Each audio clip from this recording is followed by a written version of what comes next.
আসসালামু আলাইকুম। আজকে আমরা দেখব যে বড়শি দিয়ে কিভাবে কত মাছ মারা যায়। ওকে?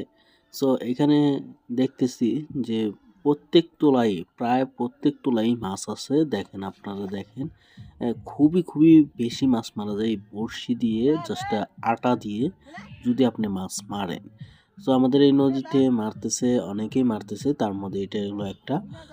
দেখতে খুবই ভালো লাগে। মানে মাছ আসলে খুবই ভালো লাগে। প্রচুর মাছ আসে ভাই। আপনারা যারা নদীর পাড়ে আছেন আপনাদের নদীতে ট্রাই করে দেখতে পারেন যে প্রচুর পুঁটি মাছ মারা যায় আটা দিয়ে। ঠিক আছে? আটা দিয়ে কিন্তু প্রচুর পুঁটি ধরে। আর এরকমই যদি ভিডিও দেখতে চান অবশ্যই আমাদের চ্যানেলটা সাবস্ক্রাইব করবেন এবং ভিডিওটাতে একটা লাইক করে দিয়েন। তাহলে প্রতিনিয়ত দেখতে পারবেন এরকম ভিডিও আমার এই চ্যানেলটাতে। ওকে? সো ভালো থাকবেন। ধন্যবাদ।